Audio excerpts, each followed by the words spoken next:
Girl, I needed my nails filled in last week. But before we get to all the fun stuff, you have to prep the nails, starting by pushing your cuticles back. This is a very important step. You do not want to skip this because it just ensures that your nails do not lift. Sometimes acrylic, once it gets old, it can start lifting. But when you prep the nail beds properly by pushing it back and filing away the shine, that's what I'm doing with my Melody Susie nail drill. It will be linked down in the description. It just helps to ensure that your nails stay on nice and sturdy and you won't have any lifting, because lifting can cause mold under your nails and then you have to take your nail off and then you might lose your nail, girl. We ain't trying to do all that. So make sure you are prepping properly, drilling that shine away and pushing those cuticles back, and of course filing off any nail polish that you had prior. Now, this is optional, but this is just something that I like to do because I like to see what my nail shape is going to look like before I even finish my nails. I shape them before I lay the acrylic. Now, I'm using a 100 and 180 grit nail file, but I'm using the 100 side because it's softer on my nails and I don't cut myself when I use that one, because the 180 side is a lot more coarse than the 100. So the higher the number is on the file, the more coarse it's going to be, which means it's going to file a lot harder and be more rougher on the nail. So I like to use the 100 side to keep it nice and smooth when I'm filing the free edge as well as smoothing out the top of my nail. So the acrylic I am going to be using is Young Nails Cover Pink. I love this. This is a perfect universal shade if you love a French tip like I do, as well as the Young Nails Monomer. Now, I really love this acrylic powder because I think it is perfect for beginners. It's a lot more movable than other acrylics I've used in the past, and it just helps because gravity will be doing most of the work for you. And I'm using a size 12 acrylic brush, and I'm just going to be removing the air pockets or air bubbles out of the brush. That way there are no air pockets in my acrylic when I go to lay it. Now, there is more prep. We have to use some type of protein bond to dehydrate the nails. That also is from Young Nails. This is just going to help, again, remove any other shine we may have missed, as well as give a protective layer for the acrylic to really stick and be sturdy and not lift. And you do 2 layers of that. I don't know why, but that's just what the instructions say. And you need to follow the manufacturer instructions because they're the ones who made the product. So they know what's best to make the product work as good as it's supposed to. Now, this is the fun part for me. A lot of people say it's the designs and all the things, but because acrylic is so hard to learn, once you get it, it becomes fun. Now, I'm going to dip my brush and remove any excess liquid and then dip it into the powder at an angle with the tip of the brush and tap about 2 or 3 times, depending on how big you want your bead to be, because it's a fill-in. I don't need that much powder on my brush. Then I'm going to apply the acrylic as close to the cuticle as possible and flattening out with the tip of my brush and pushing it upward towards the cuticle.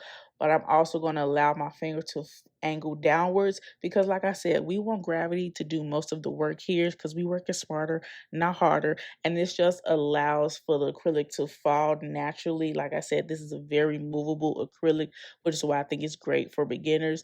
And then you just slightly brush that away and then do any cleanup around the cuticle you may need, making sure to dry your brush in between steps because you don't want too much liquid to still be on that bead, because then it's going to be a little bit all over the place. It's going to be slipping and sliding, and we don't want that. We want to be able to have control of the product ourselves.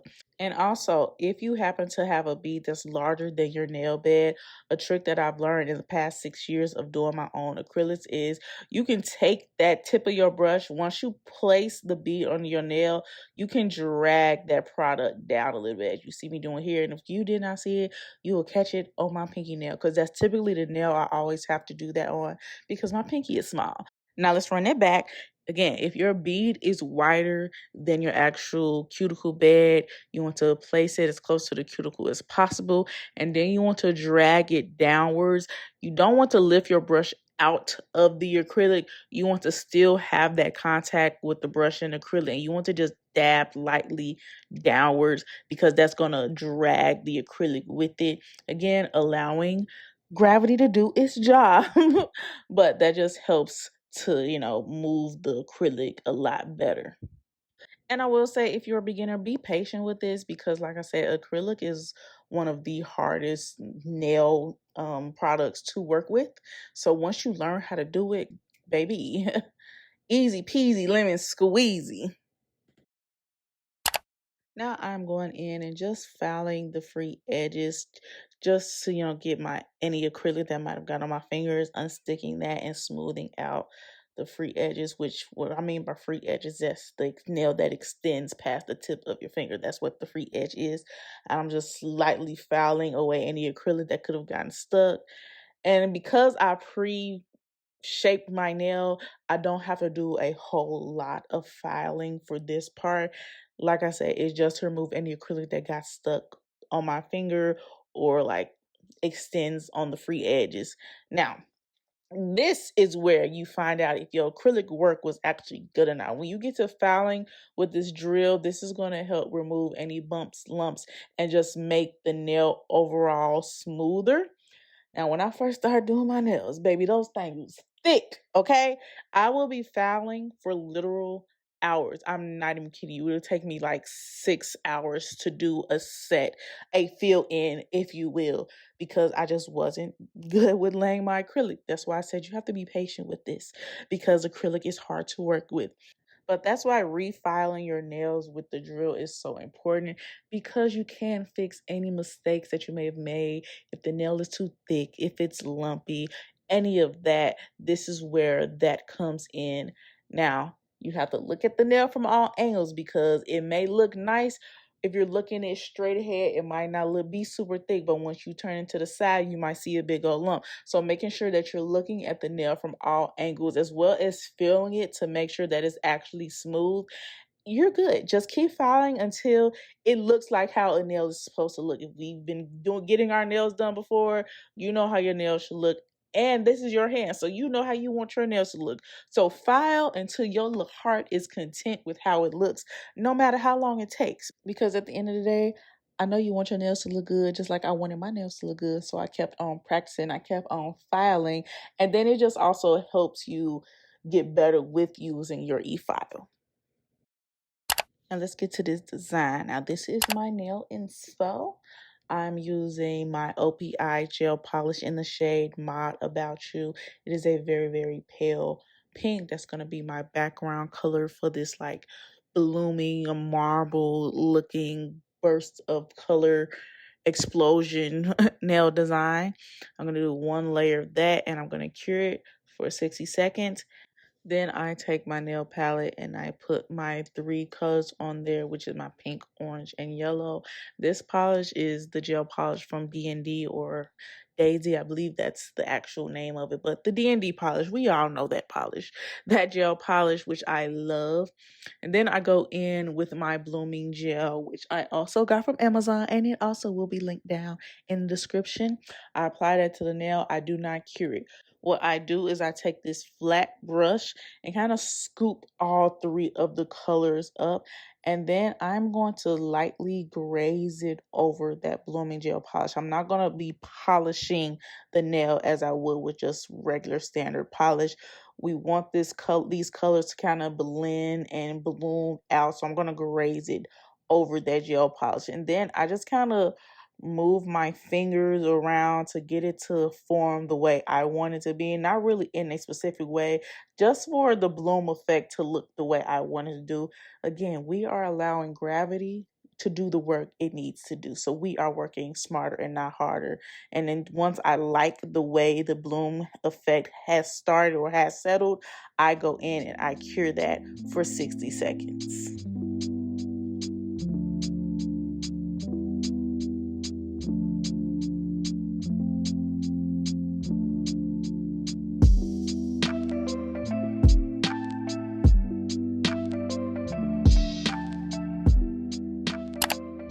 Okay, I know I said laying the acrylic was my favorite part, but this is real, real close to it because I love me a French tip. Now I'm taking this line design brush. I guess that's what you call it. I don't know. It was like a pack of 5. I got it from Amazon. It'll be linked down in the description as well. And I like to use the 17 millimeter. because it just helps to glide the polish on a lot easier.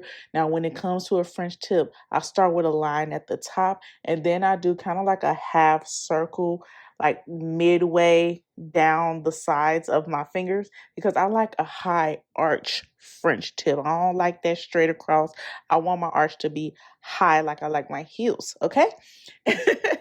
And then I just kind of do this over and over until I like the way the shape has come out, and then I kind of just round it around the tip of the nail, and then I cap it off. What I mean by cap it off is you're gonna see I take that brush and I put the polish at the tip of the actual nail. That just ensures that you don't have any peeling of the nail, because sometimes gel polish do be peeling, okay? And they be saying no chip, it be chipping sometimes. So I'm just saying. So that's just really what I do. And French tips are really hard to do. Like, that's one of the hardest designs I've learned to do. But again, it is so rewarding, much like when you learn how to do acrylic. It is so rewarding when you learn how to do a French tip. So I'm gonna just stop talking so you can just watch the magic of the French tip happening, because I also think it's one of those things you have to see it multiple times in order to like kind of get it and do it yourself, because someone can explain something to you and that means absolutely nothing if you don't see it. I don't know, maybe that's just me because I'm a visual learner, but yeah.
And then you can just add your top coat gel polish. This is also from D&D. And you let that cure for 90 seconds. And then you wipe it off with alcohol and you have beautiful, fresh new set. I love these. This is kind of out of the box for me because I typically only do a French tip. But I'm trying to step into, my creative side. So I hope you liked the video. Let me know down in the comments. Give it a thumbs up. And I will see you in the next video.